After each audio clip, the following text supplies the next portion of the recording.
नमस्कार। World view के इस एपिसोड में आपका स्वागत है। आज के वीडियो का विषय है यूएनजीए यानी यूनाइटेड नेशन जनरल असेंबली, संयुक्त राष्ट्र महासभा। अंतर्राष्ट्रीय संगठनों और अंतर्राष्ट्रीय राजनीति के परिप्रेक्ष्य में ये विषय बहुत ही ज्यादा महत्वपूर्ण है, जिसके बारे में अक्सर प्रतियोगी परीक्षाओं में पूछा जाता है।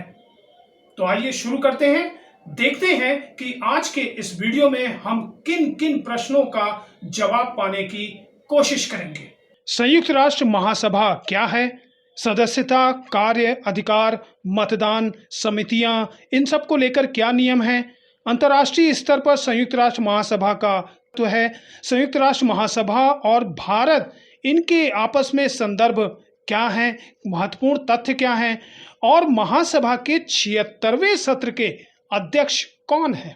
संयुक्त राष्ट्र संघ का मुख्यालय अमेरिका के न्यूयॉर्क में है और हर साल इसका अधिवेशन इसी शहर में होता है। ये एक तरह का वैश्विक मंच है जहां से अंतर्राष्ट्रीय राजनीति का एजेंडा तय होता है। इस तरह से ये एक लघु संसद यानी मिनी पार्लियामेंट की तरह है दुनिया के सारे देशों के, खास करके ऐसे देश जो कि संयुक्त राष्ट्र से सीधे जुड़े हुए हैं। यूएनजीए यूएन का मुख्य 6 अंग जो है उनमें शामिल है। महासभा यानी जनरल असेंबली, सुरक्षा परिषद यानी सिक्योरिटी काउंसिल, आर्थिक और सामाजिक परिषद यानी इकोनॉमिक एंड सोशल काउंसिल, अंतर्राष्ट्रीय न्यायालय यानी इंटरनेशनल कोर्ट ऑफ जस्टिस, न्यास परिषद यानी ट्रस्टीशिप काउंसिल और सचिवालय यानी सेक्रेटरीट। न्यूयॉर्क में 76वां अधिवेशन शुरू हो चुका है और लगे हाथ इससे जुड़े कुछ अपडेट्स भी ले लेते हैं। अधिवेशन में अमेरिकी राष्ट्रपति जो बाइडेन ने एक बड़ा बयान भी दिया। उन्होंने कहा कि वो एक और शीत युद्ध नहीं चाहते बल्कि शांति चाहते हैं। उन्होंने सैन्य शक्ति को अंतिम विकल्प भी बताया।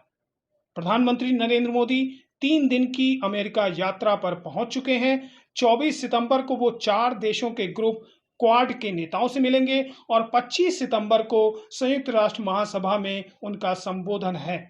एक खबर यह भी है कि इस अधिवेशन के दौरान ही संयुक्त राष्ट्र के मौजूदा महासचिव एंटोनियो गुटेरेस का कार्यकाल अगले 5 साल के लिए बढ़ाया जा सकता है। अब जरा संयुक्त राष्ट्र महासभा के अधिवेशनों के बारे में विस्तार से जानते हैं। महासभा संयुक्त राष्ट्र का एकमात्र ऐसा अंग है जहां सभी सदस्य देशों को समान प्रतिनिधित्व मिलता है।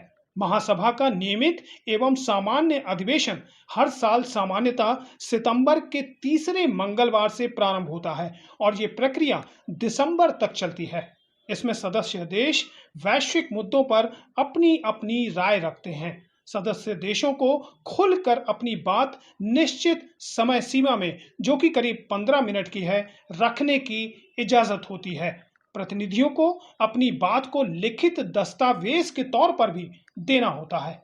बहुसंख्यक सदस्यों के आग्रह पर महासभा के अक्सर विशेष अधिवेशन भी होते रहते हैं। सदस्यता की बात करें तो लंदन के मेथोडिस्ट हॉल में 10 जनवरी 1946 को संयुक्त राष्ट्र का पहला अधिवेशन हुआ था, जिसमें 51 देशों ने हिस्सा लिया था। अब इनकी तादाद 196 में से यानी 196 देशों में से 193 पहुंच चुकी है। यूनाइटेड नेशंस चार्टर के अनुच्छेद 18 के अनुसार मतदान में महासभा के प्रत्येक सदस्य का एक ही वोट होता है।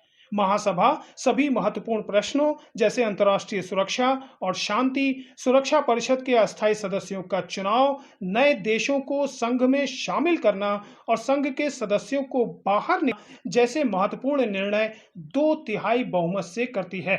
बाकी के निर्णय साधारण सभा बहुमत के अनुसार करती है।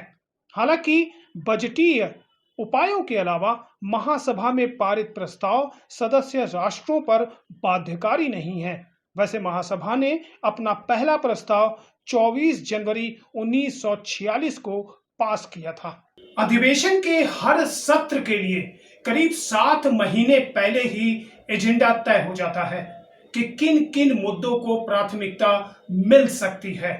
चूंकि ज्यादातर सदस्य देश विकासशील देशों से हैं, यानी कि 2/3 के करीब है उनकी तादाद, इसलिए एजेंडा तय करने में अक्सर इनकी चल जाती है, यानी इनकी एक महत्वपूर्ण भूमिका होती है।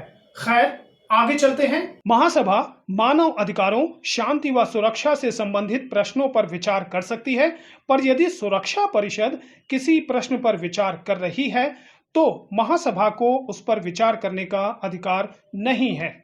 महासभा के पास संयुक्त राष्ट्र के बजट सहित कुछ अन्य क्षेत्रों में अंतिम फैसला करने का अधिकार भी होता है। महासभा में यह भी तय होता है कि संस्था के कार्यों के लिए किस सदस्य देश को कितनी राशि देनी है। संयुक्त राष्ट्र के बजट का इस्तेमाल जन सूचना और मानवाधिकार जैसे क्षेत्रों के अलावा विश्व संस्था के दूसरे कार्यक्रमों में भी किया जाता है।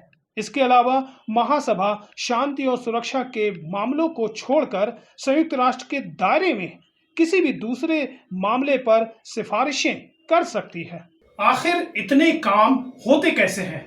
तो इसके लिए संयुक्त राष्ट्र महासभा ने कई तरह की अलग अलग समितियां बना रखी हैं। संयुक्त राष्ट्र सुरक्षा परिषद से जुड़े कार्यों में महत्वपूर्ण है संयुक्त रूप से अंतर्राष्ट्रीय न्यायालयों के न्यायाधीशों का चुनाव करना।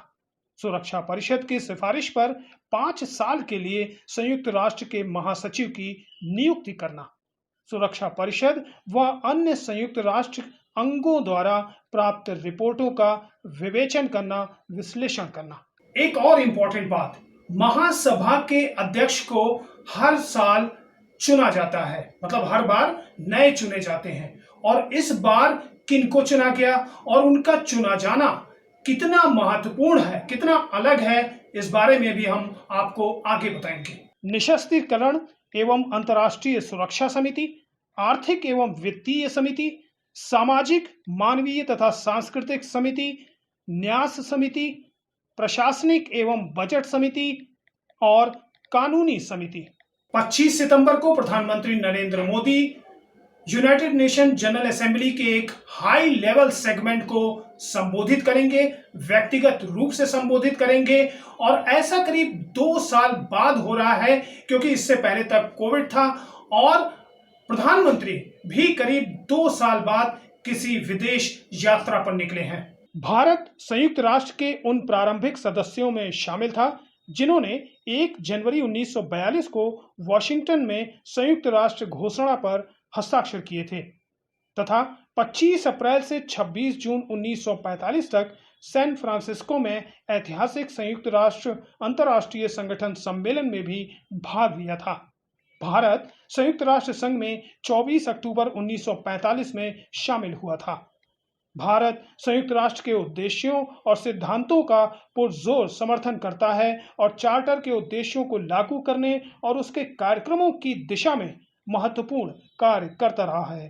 संयुक्त राष्ट्र में भारत के स्थायी प्रतिनिधि टी.एस. तिरुमूर्ति ने कहा है कि इस बार भारत आतंकवाद, जलवायु परिवर्तन, टीकों तक न्याय संगत और सस्ती पहुंच, हिंद प्रशांत और संयुक्त राष्ट्र सुधार जैसे वैश्विक मुद्दों को मजबूती से उठाएगा। भारत संयुक्त राष्ट्र सुरक्षा परिषद में स्थायी सीट की मांग भी करता रहा है।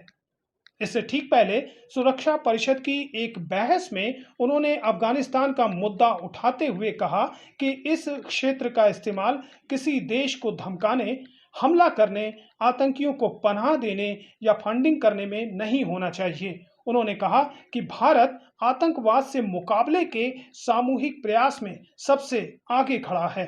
एक और इम्पोर्टेंट बात कि प्रधानमंत्री नरेंद्र मोदी संयुक्त राष्ट्र सभा के अधिवेशन में हिंदी में भाषण देते आए हैं।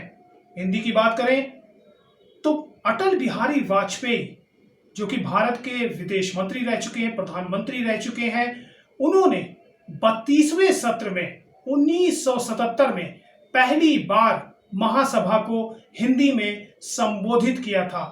उसके बाद करीब 7 बार ऐसे मौके आए जब उन्होंने महासभा को संबोधित किया। हर अधिवेशन के 3 महीने पहले महासभा का अध्यक्ष चुना जाता है और इस 76वें सत्र के लिए मालदीव के विदेश मंत्री अब्दुल्ला शाहिद को चुना गया है। मालदीव के लिए ये पहला बड़ा मौका है अंतर्राष्ट्रीय स्तर का। मालदीव हिंद महासागर में भारत का अहम साझेदार है और पीएम मोदी के विजन सागर यानी SAGAR यानी security and growth for all in the region में महत्वपूर्ण साझेदार है। 48 के मुकाबले 143 वोटों से शाहिद की जीत में भी भारत की बड़ी भूमिका रही थी और हाल ही में वो भारत भी आए थे। इससे पहले यानी 75वें सत्र के अध्यक्ष वोल्कन बोजगिर थे। अंतर्राष्ट्रीय संगठनों और अंतर्राष्ट्रीय राजनीति की जब बात होती है तो संयुक्त राष्ट्र संघ की एक विशेष भूमिका होती है, एक विशेष उल्लेख होता है। इस लिहाज से ये टॉपिक बहुत ही ज्यादा इंपॉर्टेंट है और मुझे विश्वास है कि आपको काफी महत्वपूर्ण जानकारियां मिल चुकी होंगी। अगली बार एक और नए समसामयिक विषय के साथ कुछ मुद्दों का विश्लेषण करते हुए हम पुनः आपके बीच में आएंगे। तब तक के लिए नमस्कार।